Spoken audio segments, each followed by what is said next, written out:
Inilah perang yang berkobar selama berabad-abad.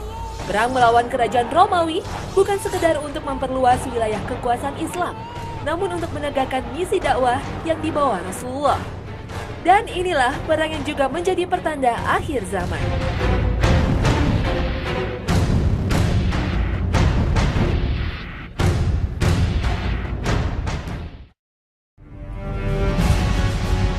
Assalamualaikum warahmatullahi wabarakatuh. Selamat pagi pemirsa Trans 7. Hasanah Ensiklopedia Islam Dunia pagi ini kembali hadir ke hadapan Anda dengan mengulas serial penaklukan Islam terhadap kerajaan Romawi. Perang umat Islam melawan kerajaan Romawi Bizantium berlangsung berabad-abad. Bangsa Romawi memendam bara dendam yang mendalam hingga berkobarlah perang salib untuk merebut kota suci Yerusalem. Namun Imperium Romawi yang pernah berjaya dan menjadi penguasa dunia ini akhirnya runtuh setelah dikalahkan oleh kekhalifahan Islam. Umat Islam pernah berjaya dan berhasil membangun peradaban dunia, meskipun akhirnya juga runtuh. Pada akhir zaman, Islam akan kembali bangkit dan menjadi penguasa dunia. Nah pemirsa, inilah kisah perjuangan para mujahidin yang kita awali dengan membedah tafsir surah Ar-Rum. Alif Lam Mim Ghulibatir Rum Fi adnal ardi wa hum min ba'di ghalabihim sayaghlibun.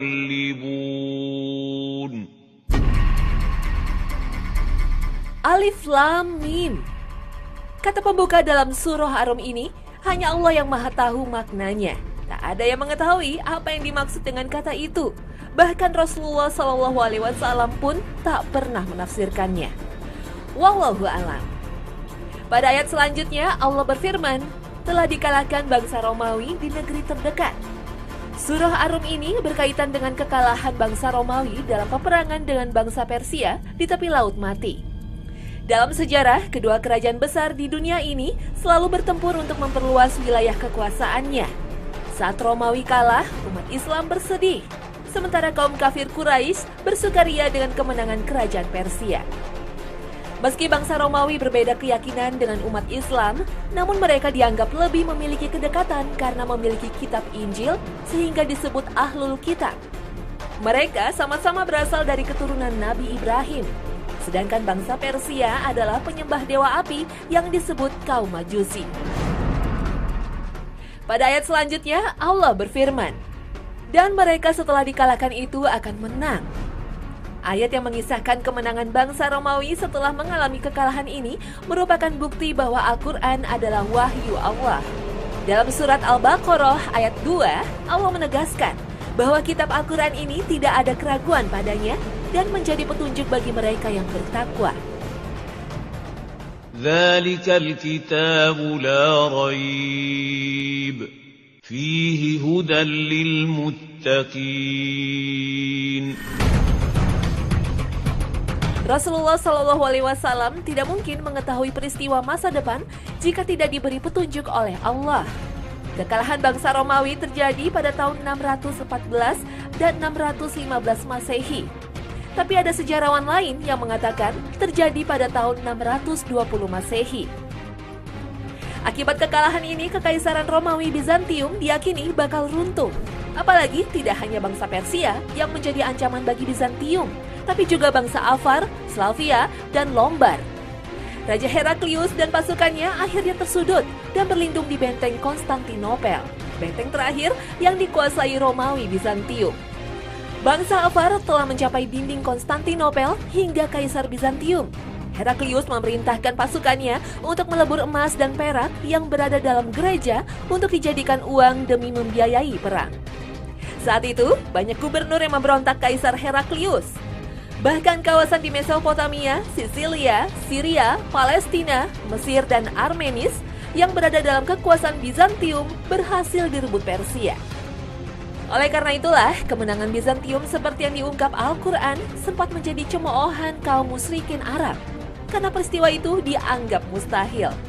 Sekitar 7 tahun setelah ayat Ar-Rum ini diturunkan, pada Desember 627 Masehi, terjadilah peperangan puncak antara Kekaisaran Bizantium dan Persia yang terjadi di Nineveh yang dikenal The Battle of Nineveh. Saat itu, pasukan Bizantium berhasil mengalahkan pasukan Persia. Dan bangsa Persia harus mengembalikan semua wilayah yang mereka ambil dari Bizantium. Sayyid Qutb dalam tafsirnya Fi Zilalil Quran mengatakan bahwa kemenangan Romawi ini berdekatan dengan kemenangan kaum muslim atas orang-orang kafir pada saat perang Badar. Apa yang mustahil bagi manusia, namun tidak bagi Allah.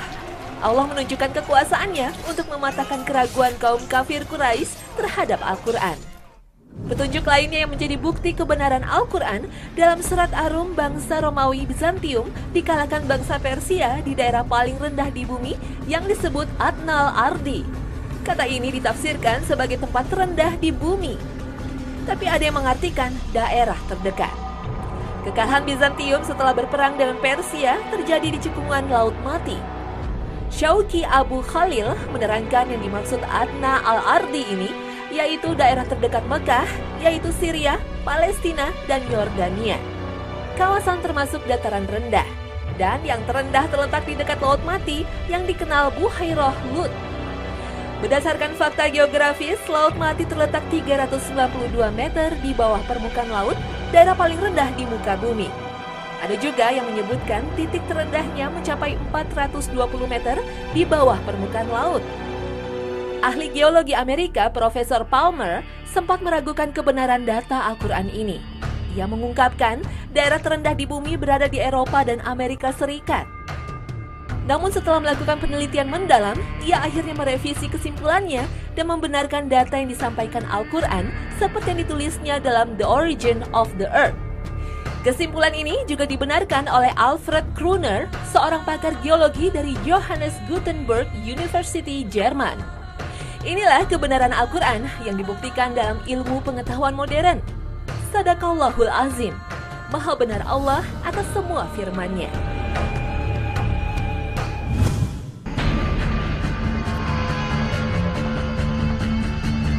Kerajaan Romawi dan Kerajaan Persia adalah dua kerajaan adidaya, baik dalam politik maupun militer. Kedua kerajaan ini selalu saling berperang untuk menancapkan kekuasaan dan pengaruhnya. Persia pernah menaklukkan banyak wilayah yang dikuasai Romawi, kemudian membawa The True Cross atau salib besar dari Yerusalem sebagai lambang agama Kristen. Romawi gilirannya menjadi penguasa dan mengalahkan Persia. Panji-panji Bizantium kembali berkibar di Mesir, Suriah, dan Palestina. Heraklius, Raja Romawi, pernah bernazar jika ia meraih kemenangan, ia akan berziarah ke Yerusalem dengan berjalan kaki, mengembalikan salib besar ke Yerusalem. Saat itu kawasan Hijaz atau Jazirah Arab tak lepas dari pengaruh dua kerajaan besar ini. Bangsa Arab mengandalkan perdagangan dengan Yaman dan Syam, hingga mereka harus berusaha mengambil hati para penguasa di negeri itu. Sementara bangsa Arab bukanlah sebuah kekuatan besar, baik politik maupun militer. Mereka hidup di gurun dan terpecah menjadi kabilah-kabilah yang saling bermusuhan dan berperang. Karena itulah tak ada yang terpikir untuk melawan kekuatan raksasa Romawi ataupun Persia. Yang mengherankan bagi kafir Quraisy, Rasulullah justru berani mengirim para sahabatnya menemui para raja besar di dunia, menyampaikan ajaran tauhid, La ilaha illallah Muhammadur Rasulullah. Tidak ada Tuhan yang wajib disembah kecuali Allah, dan Nabi Muhammad adalah utusannya. Suatu saat Rasulullah SAW menemui para sahabatnya, kemudian berkata, Tuhan mengutusku sebagai rahmat kepada seluruh umat manusia. Janganlah kalian berselisih pendapat tentang saya, seperti kaum Hawariyun pengikut Isa Al-Masih. Ya Rasulullah, bagaimana pengikut-pengikut Al-Masih itu berselisih pendapat? Tanya para sahabat. Rasulullah menjawab, ia mengajak mereka kepada apa yang seperti aku ajak. Orang yang diutusnya ke tempat dekat, orang itu menerima dengan senang hati, tetapi orang yang diutusnya ke tempat yang jauh, muka orang itu terpaksa dan segan-segan. Keyakinan tauhidlah yang membuat para sahabat ini begitu tangguh, rela menghadapi berbagai rintangan untuk menyampaikan misi dakwah Rasulullah. Ajakan untuk memeluk agama Islam ditulis dalam sebuah surat dengan stempel dari cincin perak bertuliskan Muhammad Rasulullah. Rasulullah menunjuk Dihya bin Khalifah untuk membawa surat kepada Raja Heraklius. Inilah isi surat Rasulullah. Dengan nama Allah, pengasih dan penyayang, dari Muhammad hamba Allah kepada Heraklius pembesar Romawi. Salam sejahtera kepada orang yang sudah mengikuti petunjuk yang benar. Dengan ini saya mengajak Tuan menuruti ajaran Islam. Terimalah ajaran Islam, Tuan akan selamat. Tuhan akan memberi pahala 2 kali kepada Tuan. Kalau Tuan mengelak, maka dosa orang-orang Arisiyin menjadi tanggung jawab Tuan. Wahai orang-orang ahli kitab, marilah sama-sama kita berpegang kepada kata yang sama. Antara kami dan kamu yakini tidak ada yang kita sembah selain Allah dan kita tidak akan mempersekutukannya dengan apapun. Bahwa yang satu tak akan mengambil yang lain menjadi Tuhan selain Allah. Tetapi kalau mereka mengelak juga, katakanlah kepada mereka, saksikanlah bahwa kami ini orang-orang Islam. Rasulullah juga mengutus para sahabat lainnya untuk membawa surat serupa. Abdullah bin Hudafah diutus menemui Raja Kisra. Amr bin Umayyah menjadi utusan untuk Raja Najasyi. Sedangkan Hatib bin Abi Balta'ah membawa surat untuk penguasa Mesir, Mukaukis, dan Amr bin Ash untuk penguasa Oman, serta Muhajir bin Umayyah untuk Raja Yaman. Saat Rasulullah mengirim surat kepada Kaisar Heraklius, Kaisar tengah merayakan kemenangannya atas Persia. Setelah membaca surat dari Rasulullah, Kaisar tak langsung menjawabnya, tapi berusaha mendatangkan pembesar dari Arab, yaitu Abu Sufyan, untuk mengetahui seluk-beluk dan sosok Nabi Muhammad. Pada akhir dialog dengan Abu Sufyan, Heraklius berkata, "Inilah ciri-ciri seorang nabi, seperti yang tertera dalam Injil." Namun karena harga diri dan rasa cintanya terhadap kerajaan, Heraklius tetap tak menyatakan keislamannya. Heraklius juga sempat berbisik kepada Abu Sufyan, dia kelak akan mampu menguasai wilayah yang dipijak oleh kedua kakiku ini. Yang dimaksud oleh Heraklius adalah Rasulullah. Pada suatu saat, Rasulullah dan umat Islam akan menguasai Yerusalem.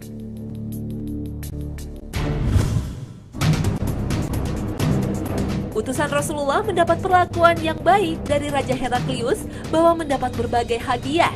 Sementara saat utusan Rasulullah Abdullah bin Hudafah menghadap Raja Persia, Kisra Abrawais, dan membacakan surat untuk menyeru kepada Islam, Raja Kisra merobek surat itu sambil berkata, "Budak rendahan dari rakyatku menuliskan namanya mendahuluiku." Ketika Rasulullah menerima kabar itu, beliau berkata, "Semoga Allah mencabik-cabik kerajaannya." Doa Rasulullah dikabulkan. Kerajaan Persia kalah berperang melawan kerajaan Bizantium. Sang raja pun digulingkan oleh anaknya sendiri, Sirawai, kemudian dibunuh. Dan kerajaan Persia ditaklukkan oleh pasukan Islam pada masa Khalifah Umar bin Khattab.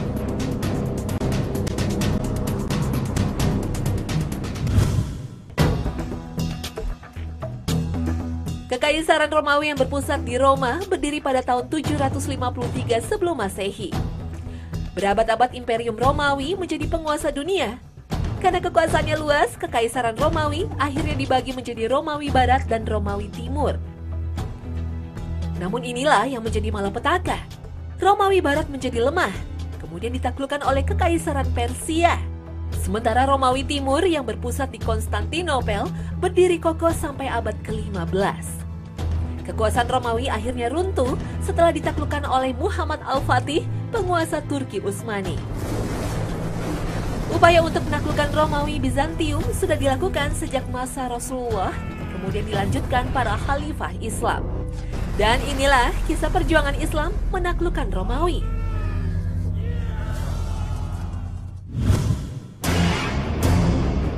Inilah perang pertama umat Islam dengan bangsa Romawi.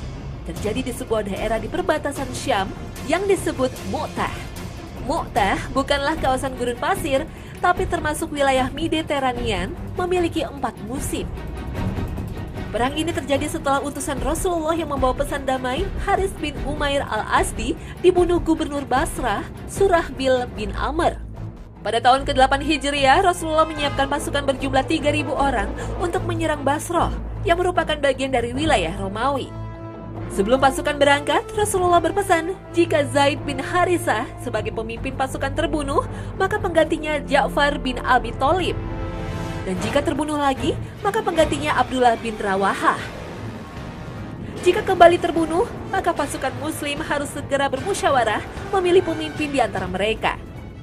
Penguasa Basrah untuk menghadang serangan kaum muslim ini menyiapkan pasukan sebanyak 100.000 personil dari berbagai kabilah Arab, kemudian ditambah pasukan Romawi berjumlah 100.000 orang. Pertempuran tidak seimbang ini membuat pasukan Islam nyaris kalah. Bahkan 3 sahabat Rasulullah yang ditunjuk jadi pemimpin pasukan tewas hingga kepemimpinan diambil alih Khalid bin Walid. Di bawah kepemimpinan Khalid inilah situasi peperangan berubah terbalik. Khalid memecah kekuatan pasukan menjadi 2 sayap hingga mengecoh musuh seolah-olah pasukan Islam mendapat tambahan pasukan. Inilah yang membuat gentar dan memukul mundur pasukan Romawi. Perang yang berakhir seri ini memberi dampak yang luar biasa bagi reputasi Rasulullah dan umat Islam karena kekuatan pasukannya sejajar dengan kehebatan pasukan kerajaan Romawi yang saat itu menjadi penguasa dunia.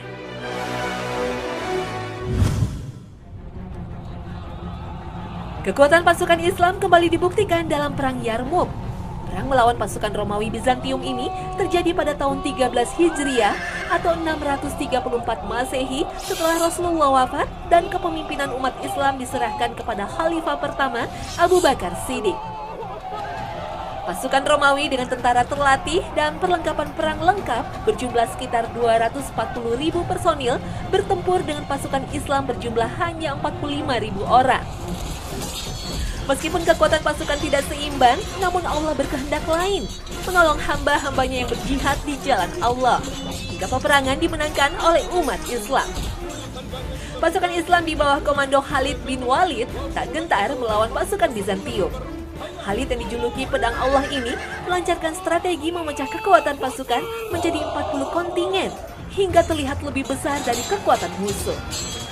Untuk menghindari jatuhnya banyak korban, Panglima Romawi Gregorius Theodor menantang Khalid bin Walid untuk berduel. Setelah bertarung sengit, Gregorius sempat bertanya tentang Islam dan motivasi Khalid berperang. Dalam catatan sejarah diceritakan Gregorius akhirnya masuk Islam dan tewas di tangan pasukannya sendiri.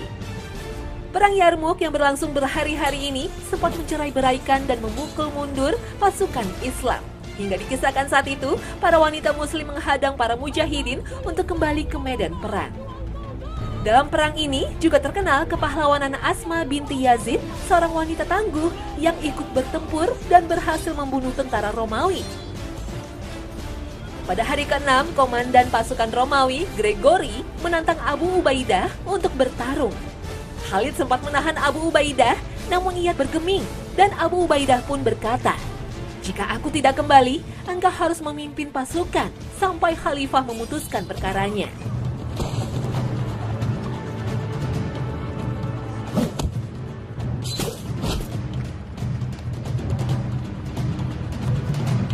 Duel 2 komandan pasukan ini akhirnya dimenangkan oleh Abu Ubaidah. Pekik takbir pun membahana, membuat pasukan Romawi gemetar.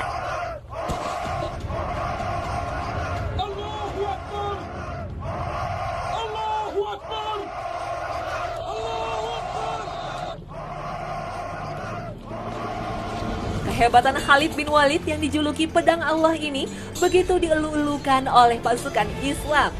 Tapi inilah membuat khawatir Umar bin Khattab karena bertentangan dengan prinsip Islam.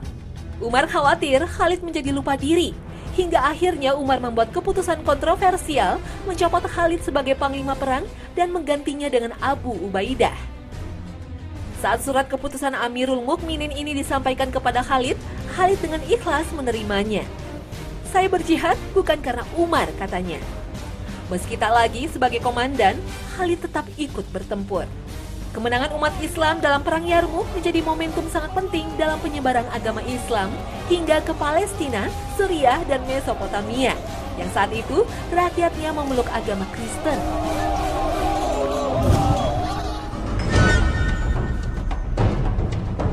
Kekalahan pada Perang Yarmuk tak membuat Heraklius mundur. Ia menempatkan skuad tempur di wilayah Fil untuk menghadang pasukan Islam yang tengah menuju Damaskus, basis pertahanan Romawi di wilayah Syam. Pertempuran sengit kembali pecah pada tahun 14 Hijriah. Garda depan dipimpin Khalid bin Walid. Sayap kanan di bawah komando Abu Ubaidah dan sayap kiri dipimpin Amr bin Ash. Sementara pasukan infanteri dikomando Iyad. Pasukan Romawi berjumlah 80.000 orang dengan senjata lengkap bertempur habis-habisan. Namun pasukan Islam memiliki mental lebih tangguh. Sambil berteriak Allahu Akbar, pasukan Islam berhasil mendesak pasukan Romawi hingga mereka lari dan berlindung di balik benteng Damaskus. Kekokohan benteng Damaskus begitu terkenal. Benteng setinggi 6 meter dengan ketebalan 3 meter dan dilengkapi parit ini awalnya dibangun untuk meredam invasi militer Imperium Persia. Pasukan Islam mengepung benteng Damaskus dengan menggunakan manjanik, sejenis ketapel raksasa untuk menghancurkan benteng Damaskus. Pembuatan manjanik ini merupakan usulan penduduk Syam yang membelot dan bergabung dengan pasukan Islam. Meski sama-sama beragama Nasrani, mereka merasa tak mendapat keadilan selama di bawah kekuasaan Romawi. Setelah dikepung selama 70 hari, pasukan Romawi mengira pasukan Islam tak akan bertahan di tengah cuaca yang dingin. Saat mereka berpesta pora, penjagaan benteng pun menjadi terlantar, hingga pasukan Islam dengan mudah menyusup ke dalam benteng.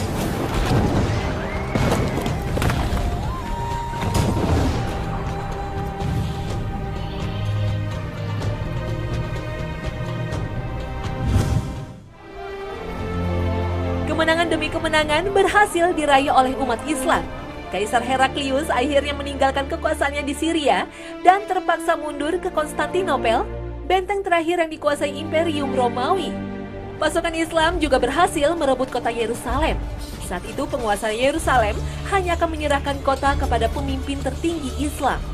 Maka Umar bin Khattab pun berangkat ke Yerusalem tanpa pengawalan pasukan. Kedatangan Amirul Mukminin disambut dengan upacara kebesaran. Namun Umar yang mengenakan bajunya sangat sederhana datang dengan menggunakan unta merah hanya ditemani seorang pembantu. Kesederhanaan Umar begitu mengundang simpati orang-orang non-muslim. Kaum gereja Syria dan Kopti Mesir ini berharap kedatangan Islam akan membawa kehidupan mereka lebih baik. Karena selama dikuasai oleh Romawi, mereka ditindas. Saat Umar datang, para pendeta mempersilahkan Umar untuk menunaikan sholat di gereja. Namun Umar menolaknya dan berkata, "Kalau saya berbuat demikian, kaum muslimin di masa depan akan melanggar perjanjian ini dengan alasan mengikuti contoh saya." Meski sebagian wilayah sudah dikuasai umat Islam, namun Imperium Romawi masih bertahan di Konstantinopel. Namun Rasulullah mengisyaratkan dalam hadisnya, Konstantinopel akan ditaklukkan oleh seorang pemimpin sebaik-baiknya pemimpin dengan membawa pasukan sebaik-baiknya pasukan. Nah pemirsa, bagaimana kisah selanjutnya?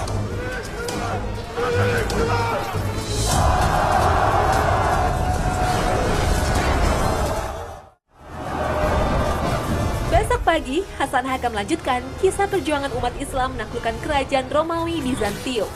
Dan Konstantinopel merupakan kota terakhir yang menjadi benteng pertahanan Kekaisaran Bizantium. Nah pemirsa, bagaimana kisah penaklukan yang maha dahsyat ini? Saksikan selalu Hasanah, Ensiklopedia Islam Dunia. Terima kasih atas perhatian Anda, dan wassalamualaikum warahmatullahi wabarakatuh.